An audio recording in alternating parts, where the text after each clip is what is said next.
Ecclesiastes 5:19. Moreover, when God gives someone wealth and possessions, and the ability to enjoy them, to accept their lot and be happy in their toil, this is a gift of God. Ang pag-aaral natin ngayon, pinamagatan nating bow to fate. Tanggapin ang kapalaran, tanggapin kung ano ang ibinibigay ng buhay. May kasabihan na what will be, will be. Kung ano ang nakatakda, siya ang mangyayari. Your happiness depends not only on what happens in your life, but also on how to react to fate, to accept, reject, or adjust to fate, or to modify fate.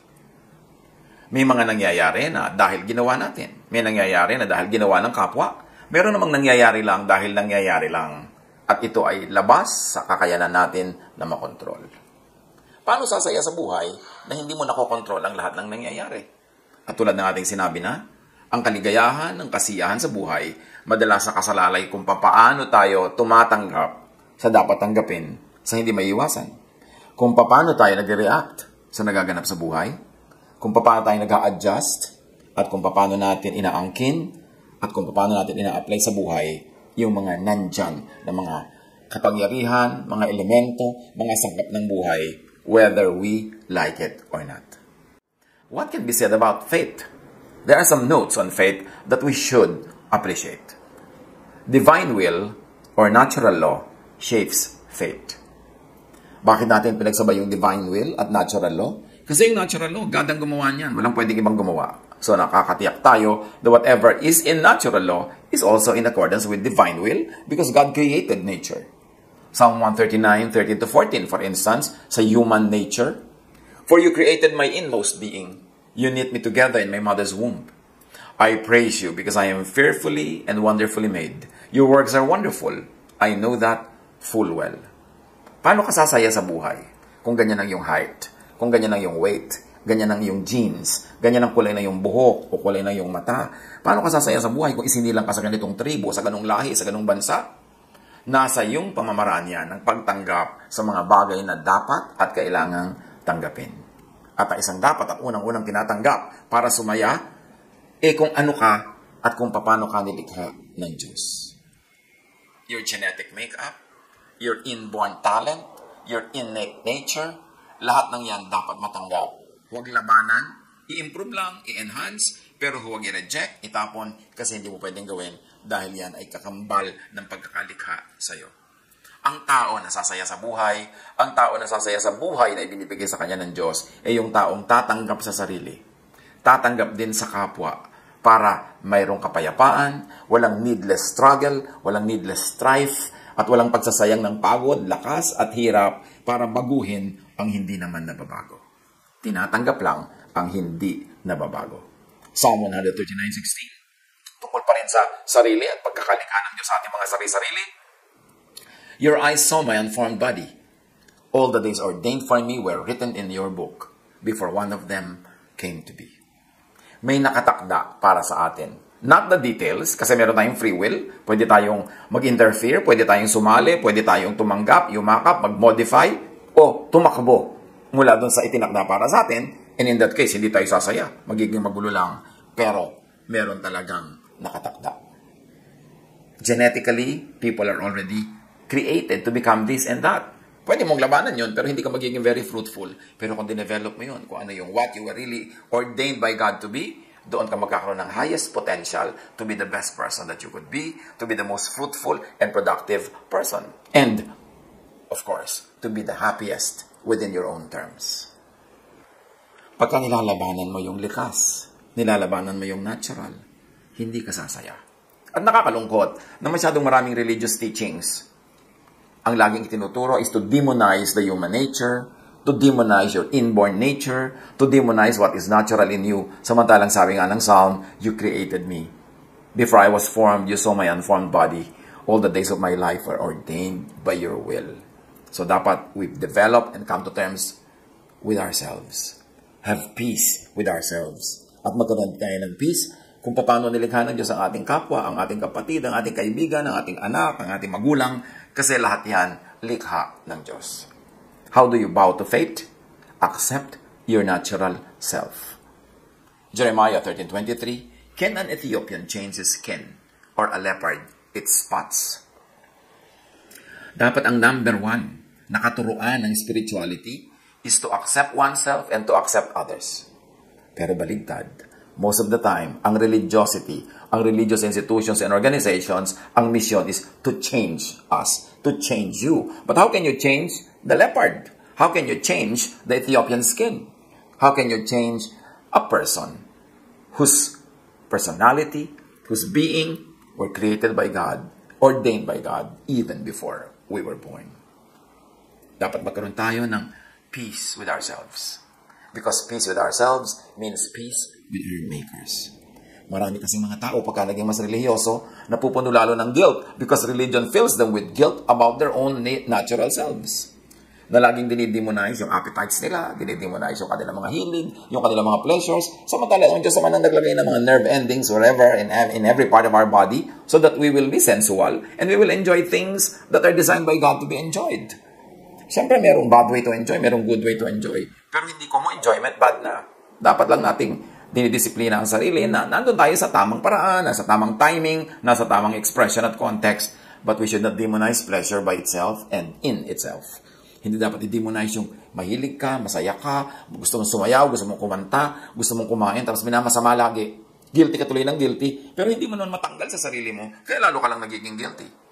Sabi niya, I praise you for the wonderful way that you have created me. This is me, you are the creator, I will celebrate life the way I am. I will only continue to be the better and the best version of myself, but I will not be not myself. I will stay as myself because you are my creator. Do not exert needless effort to change against how you were created. You would only be miserable, you would only be sad. And if you try to keep changing people for them to be acceptable to you, you will only punish them and yourself, and nobody will succeed anyway.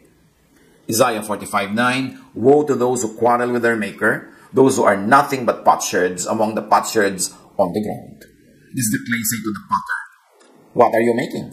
Does your work say the potter has no hands? So yan daw palayo ka lang, sasabihin mo sa maker, bakit mo akong ginagawang ganyan? Bakit mo akong ginawang ganito? Para walang kamay. Hindi ka sasaya pag nakikipagtunggali ka sa potter, pot and pottery ka. Dapat kang tumanggap kung anong ginawa ng potter. Do not contend with God. Do not contend with nature about how you were created. Ang dapat ang itinuturo ng spirituality is acceptance of self as how God created us and acceptance of others, not rejection of others because we have standards that are impossible to satisfy anyway. Ecclesiastes 2:15, then I said to myself, the fate of the fool will overtake me also. What then do I gain by being wise? I said to myself, this too is meaningless. Ang sinasabi ni Solomon, the wise and fools, pareho lang sila ng fate. The same fate overtakes them, pareho lang silang mamamatay. Sa kabilang buhay. Mayroong ordained common fate ang lahat, no matter. And that is physical death. Matalino ka mat hindi, mayaman ka't hindi, maganda ka by the standards of the world at hindi, pare-pareho lang nasa kabilang buhay. And of course, there's another example of that between humans and animals. Ecclesiastes 3:19, surely the fate of human beings is like that of the animals. The same fate awaits them both.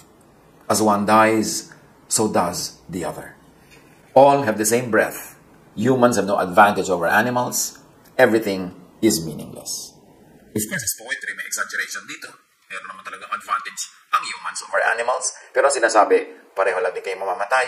So huwag ka mayabang dyan, huwag mong apihin yung hayop, huwag mong kawawain, kasi pare-pareho lang kayong mayroong isang buhay dito sa mundo at nababawi ang buhay na yun. Even between the rich and the poor. Isaiah 24:2, everyone will meet the same fate. The priests and the people, slaves and masters, buyers and sellers, lenders and borrowers, rich and poor. In Ecclesiastes 7:2, it is better to go to a house of mourning than to go to a house of feasting. For death is the destiny of everyone. The living should take this to heart. So how do you accept fate? Even how do you accept physical death? Which is inevitable. Di naman naiiwasan. Do not be needlessly concerned about physical death. Huwag laging isipin. Laging takot na takot ang mga tao. We only live once. At sabi nga sa Peanuts cartoon, no. You don't live only once. You live every day and you die once. So sa dinami-dami ng araw ng iyong buhay, isang araw lang doon yung naka-assign sa kamatayan. So huwag mo laging isipin, i-fast forward and not always overthink about it, ang katupagin mo mabuhay because you live every day and you die only one day. At wala pa yung one day na yon, so huwag mo muna siyang problemahin. In fact, huwag mo siyang problemahin. Kahit sino naman ang problema dyan, hindi rin niya naiiwasan.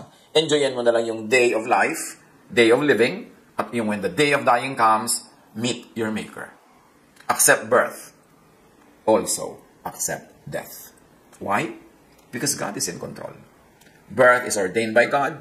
Even death is ordained by God. So, huwag na nang labanan. Hayaang dumating kung darating, pero habang hindi pa dumarating, huwag yun ang pagtuunan ng pansin, huwag yun ang pag-isipan, ang atupagin ay mabuhay ng makulay, masaya, mabunga, mabuti, makadiyos, maibigin. Proverbs 21:30, there is no wisdom, no insight, no plan that can succeed against the Lord. Proverbs 16:33, the lot is cast into the lap, but its every decision is from the Lord. Ang lahat ng ito ang sinasabi lang, ipasa Diyos ang mga bagay na pang sa Diyos, at ang atupagin lang ay yung pang sa tao.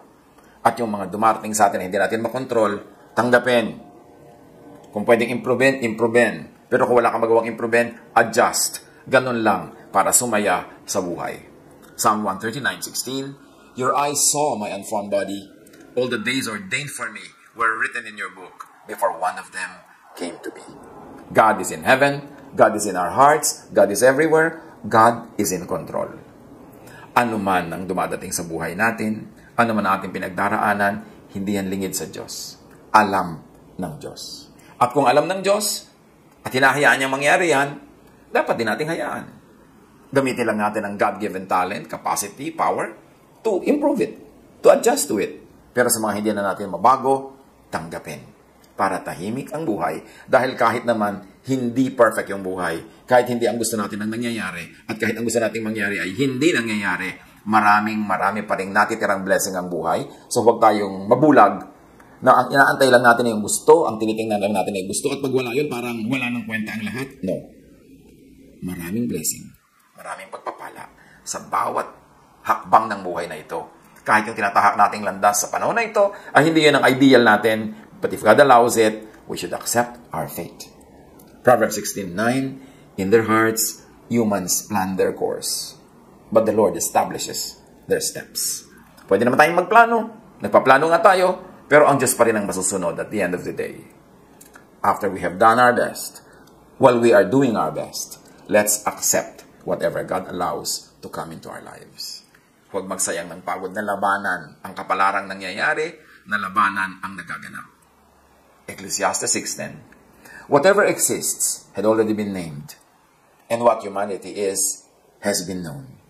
No one can contend with someone who is stronger, and that stronger someone is God.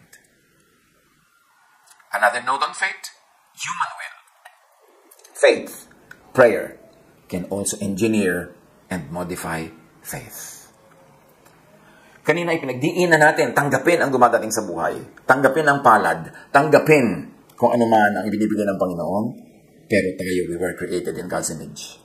We were given by God the power. At sabi yun ni Jesus, believe.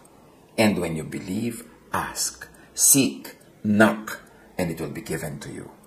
When you believe, command this mountain to move, and it will move. So, ang unang choice sa mga dumarating sa atin sa kapalaran para tahimik ang buhay, tanggapin. Pero meron pa tayong isang choice. Modify. Change. Command the mountain to move. Meron din ganung option.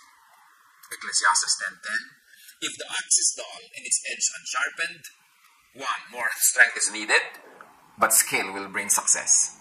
This very short verse has two great ideas. Pag daw ang palakol mo ay mapurol, at hindi na hahasa ang kanyang mga talim, dalawa ang pwede mong gawin. Exert more effort. Kahit hindi na masyadong matalim, pag malakas ang paggamit mo sa kanya, makakaputol din niya ng kahoy. Pero, kung meron kang skill, mas lalong success ang darating sa'yo. E di ihasa mo. E di gumamit ka ng technique kung paano gagamitin ang mapurol na tool na yan para yung gusto mo ay mangyari. In other words, pwede ka mag-interfere with the given, and your skill, your God-given skill, can change things. Proverbs 17:8, a bribe is seen as a charm by the one who gives it. So even yun. Maraming mga tao, dinidemonize sila tong verse na to na parang sama-sama ng bribe. Pero ang sinasabi lang naman dito, yung bribe para yung charm. Nakakagawa yan ng maraming mga himala para doon sa nagbibigay niyan. Maraming mga makinarya ang nalalangisan o maandar. Maraming pinto ang bumubukas pag ang tao marunong makisuyo at marunong manuyo. Matthew 7:7-8. Ask, and it will be given to you. Seek, and you will find. Knock, and the door will be open to you. Napaka-common na sa pandinig natin at pagbasa ang verses na ito, pero naiintindihan ba natin? Tumatalab ba sa buhay natin? These are human interventions. Sabi ni Jesus, for everyone who asks, receives. The one who seeks, finds. And to the one who knocks, the door will be opened. Human interventions are accommodated by God. Human interventions of asking, seeking, and knocking are accommodated by nature, by creation, by the universe. Matthew 17:20, Jesus replied, because you have so little faith, kaya hindi nyo nagagawa ang gusto nyong gawin. Truly I tell you, if you have faith as small as a mustard seed, you can say to this mountain, move from here to there, and it will move. Nothing will be impossible for you. God creates, but faith can recreate. God lang ang nakikreate, pero ang taong kinreate niya, hiningahan niya ng kanyang sariling buhay, meron siyang ibinigay sa ating kapangyarihan that our faith can move mountains, our faith can rearrange the universe, our faith can recreate creation, because when we ask, we receive. When we seek, we find. When we knock, the door will be open. It cannot stay closed if we are knocking in faith. At sa quantum physics, may tinatawag na observer effect.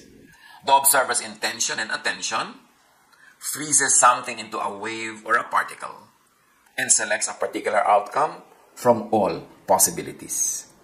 Call observer effect the effect of prayer. Prayer can move mountains. Prayer can rearrange nature. Faith can rearrange and recreate creation. At may tinatawag sa physics na quantum tunneling, a phenomenon when, by repeatedly trying, a particle is able to penetrate a barrier that it should not be able to go through. In other words, anything that can happen will happen given enough chances. At yung quantum tunneling na yan can be likened to fasting, to prayer, non-stop prayer, prayer without ceasing, believing, insisting. If you continue to keep asking, it will be given to you. At napakaganda ng ginawa ni Jesus dyan na illustration. Yung byuda na mayroong court case na malamang ipatalo ng judge kasi ang kaya kalaban ng byuda ay mayaman na pwede magsuhol sa judge. Pero sa kapupunta ng byuda doon sa judge, kapapakiusap, kakakatok, kapipilit, kapag mamakaawa, sabi ng judge, hindi ko naman mahal ang byuda na to. Pero sige na nga, matigil na lang siya, ibibigay ko ang gusto niya. At gano'n ang work ng tunneling, quantum tunneling, gano'n ang work ng incessant prayer. Remember, Jesus did not say this for nothing. Intindihin. Operationalize. Sabi niya, ask, and it will be given you. Seek, and you will find. Knock, and the door will be open to you. But remember, all in faith. Nakafocus sa faith. Pero sa kabila ng lahat, dapat mag-iwan tayo ng space for time and chance, Kasi meron ding time and chance, sabi sa Solomon, sabi niya, time and chance happens to all. Merong inaabutan daw ng malas. So merong ginawa mo na ang lahat, nag-quantum tunneling ka na, nag-pray ka na, nag-fast ka na, ginawa mo na yung practical things, pero hindi pa rin nangyari, tanggapin mo pa rin, yun ang faith, yun ang palad mo. Kasi ang nag-effect naman, time and chance. May paliwanag ang lahat. Jeremiah 17:10, I, the Lord, search the heart and examine the mind, to reward each person according to their conduct, according to what their deeds deserve. At pwedeng i-stretch ang ibig sabihin ng conduct na yan and deeds. Could it be faith, prayer, observation, or tunneling, all of the above, or a combination of the above? But remember, those who seek, find. Huwag baliwalain ang kahulugan ng mahiwaga at makapangyarihang katuruan na to ni Jesus. Another note on faith, of course, is to intervene with faith and prayer, which is action. Recreate with faith and prayer, which is also action. It's not enough that you pray with words. Kailangan gawin mo what is practical, what is doable, kasi true prayer is action. And then, of course, as we have mentioned, merong time and chance that can also shape fate. Ecclesiastes 9:11, I have seen something else under the sun. The race is not to the swift, or the battle to the strong. Nor does food come to the wise, or wealth to the brilliant, or favor to the learned. But time and chance happen to them all. Sabi sa Tagalog version, ng newer versions, merong inaabutan talaga ng malas. At sa quantum mechanics, merong description ito. Quantum mechanics describes systems in a statistical distribution of possible outcomes. Luck is the small probability that all the factors in a seemingly random system work together in such a way as to bring a favorable outcome that didn't seem very likely. At may kabaligtaran to. The opposite is true for misfortune. Luck, misfortune, the unexpected, is an aspect of nature. Meron talagang sweepstakes chance. May ganong nangyayari. Para rin yan sa reproductive system, ang dami-daming sperms, pero isa lang yung magtatagumpay o dalawa. So, sino doon? Luck, fortune, or misfortune befalls everything and everyone. So, accept fortune and or misfortune. Part din yan ng buhay. Walang nakakapagtaka. Proverbs 18:18, casting the lot settles disputes and keeps strong opponents apart. So, imbes lagi kayo mag-away, mag-jack and point na lang daw kayo, magbato-bato, pick, luck, time, chance, can settle many things at nasasave tayo sa maraming pagod, hirap, at sugat. Ecclesiastes 3:22, so I saw that there is nothing better for a person than to enjoy their work, because that is their lot. For who can bring them to see what will happen after them? So, mag-enjoy na lang daw sa buhay. Kung yan ang yung palad, enjoyin mo. Kung ang dumating sa'yo ay hirap, tanggapin mo. Kung ang dumating ay kasiyahan, tanggapin mo rin. Binless ka ng Diyos ng kayamanan at kaya mong ma-enjoy. Enjoyin mo without apology. Huwag ka lang lilimot na maging mabuti, matulungin sa kapwa. Pero hindi mo kailangang magdusa kung hindi ka naman pinagdudusa ng langit. Religion lang naman ang mahiling magpadusa sa tao. Napakaraming misrepresentations kung minsan. Pag kinakita mo how the human body was made, we were created by God for pleasure. Kaya ang dami-dami mga nerves na inilagay niya dyan para maramdaman natin ang lahat ng dapat maramdaman. Tapos dinidemonize ang religion yung senses at sensuality. Of course, that's Greek idea na namana ng religion, even ng maraming Christian theologies. Kaya dapat suriin. Ecclesiastes 8:7, since no one knows the future, who can tell someone else what is to come? So do not be over-anxious about the future. Do not be over-anxious about the unknown. Hindi mo pa rin malalaman yan kahit magpatiwatiwari ka, magpagulong-gulong. Hintayin mo na lang mangyari ang mangyayari. At pag nangyari na, huwag mo naman tanggihan. Tanggapin. Accepting time and chance could make one yield to fate more gracefully and peacefully. So halimbawa, hindi ka nagtagumpay, pwede mong masabing, hindi kasi natin ginawa ang tama. O, hindi kasi ito ang kalooban ng Diyos. O, gano'n lang talaga. Meron dinadatnan ng malas. Pero bihira lang yon. Hindi pwedeng ang namumuhay ay laging kamalasan at hindi laging pwedeng laging swerte. Kasi maliit lang yung chance for swerte and for malas. Ang malaki talaga na bahagi ng buhay ay yung prayer, yung faith, yung work. Yung living according to the will of God, following the laws of nature. Yun, malaki ang chance na mangyari yung gusto natin at ibig na mangyari. Ecclesiastes 9:1. So I reflected on all this and concluded that the righteous and the wise and what they do are in God's hands. But no one knows whether love or hate awaits them. Lahat ng ginagawa natin, nasa kamay ng Diyos. Gawin lang natin yung kaya at ipasa Diyos na ang lahat. God is in control. And the part of the system is that prayer and faith can change things, can move mountains. As we have mentioned, sa quantum physics, observation can change things, can move mountains. And the wave function collapse, an idea in quantum physics, the outcome of an event can be manipulated by extracting data pertaining to that event. Again, ang equivalent is prayer, observation, faith. What you predict, expect, and measure will increase the probability of it happening. Pag lagi mong pinapredict, Inaasahan, sinasabi, binabantayan, inuungkat, pinalalaki mo ang chances na ito ay maganap. Kaya pag ang lagi mong iniisip ay negative, ang lagi mong kinakatakutan ay negative, ang laging laman ng iyong isip ay takot, malamang yun ang matutuloy. Kaya sinasabi sa Bible, whatever is true, whatever is worthwhile, whatever is beautiful, think about these things. Kasi pag iniisip mo, ipinagpe-pray mo. At sa quantum physics yun, you are observing, you are tunneling, and you increase the chances of this happening. That is the observer effect. The observer's intention and attention freezes something into a wave or a particle and selects a particular outcome from all possibilities. As we have said earlier, let me say it again. Tunneling can change things, can move mountains. At yung quantum tunneling, a phenomenon when a particle is able to penetrate a barrier that it should not be able to go through by repeated trying. Anything that can happen will happen given enough chances. At sinasabi ng matatanda, pag may tiyaga, may nilaga.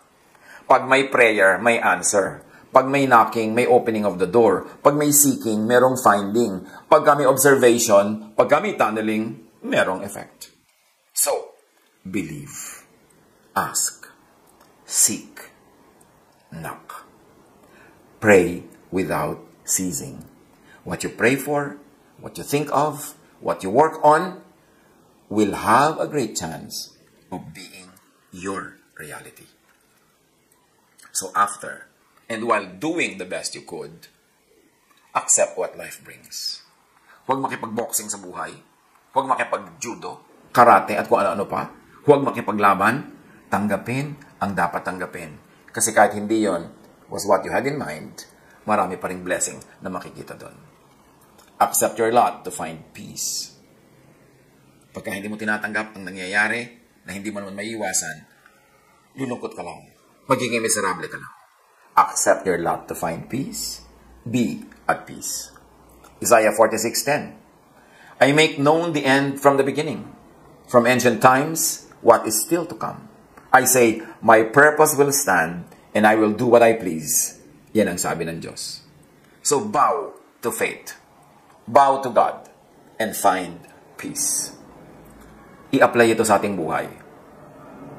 Baguhin nyo ang pwedeng mabago at kayang baguhin. Pero hindi kayang baguhin, nandiyan na talaga, tanggapin. Pwedeng mabago yan sa ibang araw, pero kung hindi mababago ngayon, tanggapin. Para tumahimik, para pumayapa, para sumaya. Yung anak na hindi mo mabago, tanggapin. Magulang na hindi mo mabago, tanggapin. Yung kapatid na hindi mo mabago, tanggapin. Kasi magbabali-bali lang ang buto niya at buto mo pag pinipilit yung baguhin ng isa't isa. Sabi rin sa Ecclesiastes, what is crooked cannot be straightened. Kung nandyan na yan, nandyan yan. Lalo't kung Diyos ang naglagay. Hindi mo lang naiintindihan ng Diyos ang naglagay kasi may iba kang ideya about what you think God should put there, what God should do, what God should create. But God is creator. And so we see God's hand at work in the created things. In our reality. Tanggapin ang dapat tanggapin. Kung kaya medyo baguhin, i-adjust para mag-improve, gawin. Pero kung hanggang doon na lang, tanggapin para sumaya. Ano ang mga dapat nating tanggapin sa buhay para tayo sumaya? Yan kaya ay yung inyong asawa. Dapat yung tanggapin talaga dahil andyan na yan. As is where is, no return, no exchange. Yan ba yung anak nyo na hindi according to what you thought your child would become? Yan ba yung magulang na hindi in accordance with what you think parents should be? Is it life? Is it your income? Is it where you live? Is it your race, your gender? Is it your height or weight? Or waistline, ano man yung hindi natin matanggap, na nagiging miserable lang tayo dahil hindi natin tinatanggap, be wise, learn, bow to faith. God bless us all.